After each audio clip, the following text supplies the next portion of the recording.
Hi friends, welcome back to my channel. ముందుగా అయితే అందరికి నమస్కారం అండి. సో జూన్ నెలకు సంబంధించి మహిళలకైతే ఒక గుడ్ న్యూస్ అయితే రావడం జరిగిందండి. సో ఎప్పటినుంచో ఎదురు చూస్తున్న తల్లికి వందనం పథకం అనేది వాళ్ళ అకౌంట్‌లో జమ కావడం జరుగుతుందని అయితే ప్రభుత్వం రీసెంట్‌గా అయితే ఒక అప్డేట్ అయితే విడుదల చేయడం జరిగిందండి. సో దానికి సంబంధించి ఎటువంటి డాక్యుమెంట్స్ కావాలి? సో పోయిన ప్రభుత్వం లాగే ఇప్పుడు కూడా అలాంటి డీటెయిల్స్‌తోనే ఇప్పుడు మీకు తల్లికి వందనం పడుతుందా? ఎంత అమౌంట్ పడుతుందనేది కూడా ఇప్పుడు నేను మీకు క్లారిటీగా అయితే చెప్తానండి. సో అంతకంటే ముందు మన ఛానల్ ఎవరైనా ఫస్ట్ టైం గనుక విజిట్ చేస్తుంటే ఛానల్ చూసి కంటెంట్ నచ్చినట్లయితే ప్లీజ్ సబ్స్క్రైబ్ చేసి మాకు సపోర్ట్ చేయండి. ఆంధ్రప్రదేశ్ నుంచి వచ్చే లేటెస్ట్ అప్డేట్స్ మీరు మిస్ అవ్వకుండా ఉండాలంటే మన ఛానల్ రెగ్యులర్గా ఫాలో చేయండి. సో ఇక నుంచి తల్లికి వందనం నుంచి ఏ అప్డేట్ వచ్చినా సరే మన ఛానల్లో ముందుగా పోస్ట్ చేయడం జరుగుతుందండి. సో మీకు తల్లికి వందనం పడేదాకా అయితే మన ఛానల్ అయితే రెగ్యులర్గా ఫాలో చేయండి. సో ఇక లేట్ చేయకుండా అయితే ఈ తల్లికి వందనం గురించి వచ్చిన లేటెస్ట్ అప్డేట్ అయితే మీకు క్లారిటీగా అయితే ఎక్స్ప్లెయిన్ చేస్తానండి. ముందుగా చూసుకున్నట్లయితే లాస్ట్ గవర్నమెంట్స్ జగన్మోహన్ రెడ్డి గారి గవర్నమెంట్లో అయితే సో అమ్మఒడి కింద అయితే 15,000 ఇంట్లో ఎంతమంది ఉన్నా సరే ఒక బిడ్డకి మాత్రమే ఈ 15,000 అనేది తల్లి ఖాతాలో జమ చేసేవాళ్ళండి. సో ఇప్పుడు అలా కాకుండా ఇప్పుడు వచ్చిన ప్రభుత్వం అయితే సో 1వ తరగతి నుండి 12వ తరగతి వరకు, అంటే 1వ తరగతి నుంచి ఇంటర్మీడియట్ పూర్తయ్యే వరకైతే ఈ అమ్మఒడి పేరునైతే తల్లికి వందనంగా మార్చి వాళ్ళ ఖాతాలో అయితే 15,000 ఏస్తామనైతే ప్రభుత్వం చెప్పడం జరుగుతుందండి. సో ఇంట్లో ఎంతమంది బిడ్డలుంటే బడికి వెళ్ళే విద్యార్థులు వాళ్ళందరికీ 15,000 చొప్పున అయితే జమ చేస్తామని చెప్పడం జరుగుతుంది. సో కాకపోతే లాస్ట్ ప్రభుత్వంలో అయితే 15,000 అని చెప్పి 13,000 వేసిన ప్రతి విడతలో అయితే కొంచెం అమౌంట్ తగ్గిస్తూ అయితే వేసేవాళ్ళండి. సో ఇప్పుడైతే అలా లేకుండా ఇప్పుడున్న కూటమి ప్రభుత్వం అయితే సో ఎంతమంది పిల్లలు ఉంటే అన్ని 15,000 డైరెక్ట్ వాళ్ళ అమ్మ ఖాతాల్లో జమ చేస్తామని చెప్పడం జరుగుతుంది.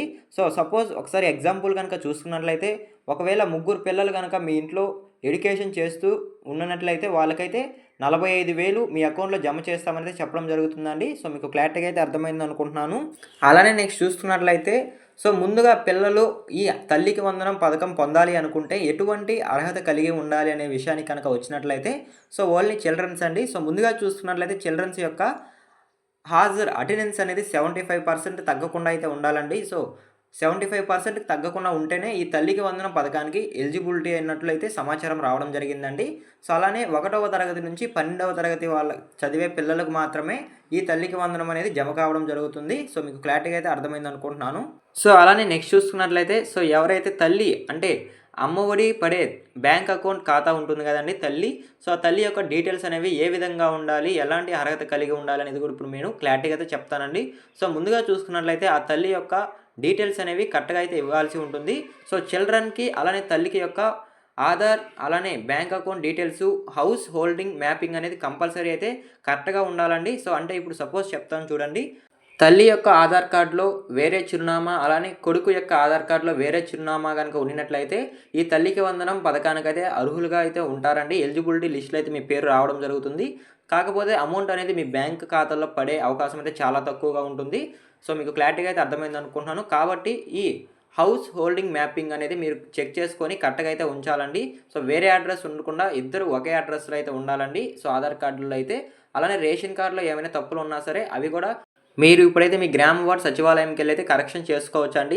సో కరెక్ట్గా డీటెయిల్స్ అయితే ఉండాలండి. తల్లి ఆధార్ కార్డు అలానే ఎవరైతే చిల్డ్రన్ బడికి వెళ్ళే యొక్క విద్యార్థి ఉంటారో వాళ్ళ యొక్క ఆధార్ కార్డు అనేది కరెక్ట్గా అయితే ఉండాలి. హౌస్ హోల్డింగ్ మ్యాపింగ్ అనేది కంపల్సరీ ఇద్దరిది ఒకే విధంగా అయితే ఉండాలండి. సో మీరు ఒకసారి చెక్ చేసుకోండి. ఒకవేళ తప్పులు కనుక ఉన్నట్లయితే సో మీ గ్రామ వార్డ్ సచివాలయంలో అయితే ఇప్పుడు ఈ హౌస్ హోల్డింగ్ మ్యాపింగ్ అనేవి చేయడం జరుగుతుందండి. సో మీరు అప్లికేషన్ వేసుకొని అయితే మీరు హౌస్ హోల్డింగ్ మ్యాప్ అనేది చేయించుకోవచ్చు. సో మీకు క్లారిటీగా అయితే అర్థమైంది అనుకుంటున్నాను. సో అలానే నెక్స్ట్ చూస్తున్నట్లయితే ఎవరైతే విద్యార్థి తల్లికి వందనం పొందుతున్నారో ఆ యొక్క రేషన్ కార్డులో సో ఎవరైతే గవర్నమెంట్ జాబ్ చేస్తూ ఉండకూడదండి. సో గవర్నమెంట్ జాబ్ చేస్తూ రిటైర్మెంట్ తీసుకొని కూడా పెన్షన్ అనేది తీసుకుంటూ ఉండకూడదు. సో ఇలా కనుక ఎవరైనా తీసుకుంటూ ఉంటే వాళ్ళు ఈ తల్లికి వందనం పథకానికైతే అనర్హులైతే గుర్తించడం జరుగుతుందండి. సో గవర్నమెంట్ జాబ్ చేస్తూ అయితే ఈ తల్లికి వందనం తీసుకోకూడదండి. సో అంటే ఎందుకంటే సో ఆల్రెడీ గవర్నమెంట్ జాబ్ చేస్తూ గవర్నమెంట్ నుంచి వచ్చే పథకాలు అయితే వాళ్ళు లభించుకోకూడదు అని అయితే ఈ ఉద్దేశంతో అయితే వాళ్ళకైతే తల్లికి వందనం అనేది రాదండి. సో మీకు క్లారిటీగా అయితే అర్థమైంది అనుకుంటున్నాను. అలానే నెక్స్ట్ చూసుకున్నట్లయితే ఆ రేషన్ కార్డులో యొక్క సభ్యులకు 4 వీలర్స్ వెహికల్స్ అయితే ఉండకూడదండి. సపోజ్ చూసుకున్నట్లయితే కారు అలాంటి వెహికల్స్ అయితే ఉండకూడదు. అలాంటి వెహికల్స్ ఉన్నప్పటికీ సరే ఈ తల్లికి వందనం పథకానికి అయితే అనర్హులుగా అయితే గుర్తించడం జరుగుతుందండి. సో మీకు క్లారిటీగా అయితే అర్థమైంది అనుకుంటున్నాను. సో అలానే భూమి అండి. సో 1000 చదరపు అడుగుల కంటే ఎక్కువ మించకుండా అయితే ఉండాలి. సో ఎక్కువ భూమి కూడా ఉండినట్లయితే సో వాళ్ళకి కూడా తల్లికి వందనం పథకానికైతే అనర్హులైతే గుర్తించడం జరుగుతుంది. సో మీకు క్లారిటీగా అయితే అర్థమైందనుకుంటున్నానండి. సో ఈ యొక్క కండిషన్స్‌తో అయితే మీకు తల్లికి వందనం అనేది మీ బ్యాంక్ ఖాతాల్లో జమ కావడం జరుగుతుంది. సో అలానే ఈ తల్లికి వందనం ఎవరి యొక్క ఖాతాలో పడుతుందో మహిళ ఖాతాల్లో, ఆ మహిళల యొక్క ఆధార్ కార్డ్ అలానే బ్యాంక్ అకౌంట్, ఫోన్ నెంబర్ అనేది లింక్ అయ్యి ఉండాలండి.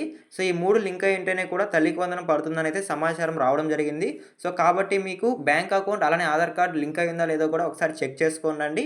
అలానే మీ బ్యాంక్ అకౌంట్‌కి ఎన్‌పిసిఎల్ సో ఈ ప్రాసెస్ కూడా లింక్ చేసుకొని ఉండాలండి. సో మీ గ్రామ వార్డ్ సచివాలయంలో అయితే ఎన్‌పిసిఎల్ ఈ లింక్ అనేది చేయడం జరుగుతుంది బ్యాంక్ అకౌంట్‌కి అయితే. సో ఈ ఎన్‌పిసిఎల్‌కి చేస్తేనే కూడా తల్లికి వందనం పథకానికైతే అర్హులైతే గుర్తించడం జరుగుతుందండి. సో మీకు క్లారిటీగా అయితే అర్థమైంది అనుకుంటున్నాను. సో ఈ విధంగా అయితే మీరు లింక్ అనేది చేయించుకొని ఉండాలండి ఆధార్ కార్డ్‌కి, బ్యాంక్ అకౌంట్‌కి అయితే. సో మీకు క్లారిటీగా అయితే అర్థమైంది అనుకుంటున్నాను. సో ఈ విధంగా అయితే మీకు తల్లికి వందనం పథకానికైతే ఎలిజిబిలిటీ లిస్ట్ అనేది విడుదల చేయడం జరుగుతుందండి. సో ఒకవేళ ఎలిజిబిలిటీ లిస్ట్‌లో మీ పేరు వచ్చినా సరే ఈ విధంగా ప్రాసెస్ గాన లేకపోతే మీకు తల్లికి వందనం పడే అవకాశం అయితే చాలా తక్కువ ఉంటుందండి. సో మీకు క్లారిటీగా అయితే అర్థమైంది అనుకుంటున్నాను. అదేవిధంగా ఈ నెల 20వ తేదీన అయితే క్యాబినెట్ మీటింగ్‌లో అయితే సీఎం చంద్రబాబు నాయుడు గారు అయితే పాల్గొనడం జరుగుతుందండి. సో ఆ క్యాబినెట్ మీటింగ్‌లో అయితే అన్నదాత సుఖీభవకి సంబంధించి అలానే తల్లికి వందనంకి సంబంధించి అయితే ఒక లిస్ట్ అనేది విడుదల చేస్తామని అయితే సమాచారం రావడం జరిగింది. సో త్వరలోనే అయితే జూన్ ఫస్ట్ వీక్‌లో అయితే ఈ లిస్ట్ అనేది విడుదల చేసే అవకాశం అయితే ఉందండి. సో తల్లికి వందనం అర్హుల లిస్ట్ అనేది. అలానే జూన్ 12వ తేదీన అయితే ఈ తల్లికి వందనం విడుదల చేస్తామని అయితే ప్రభుత్వం చెప్పడం జరిగింది.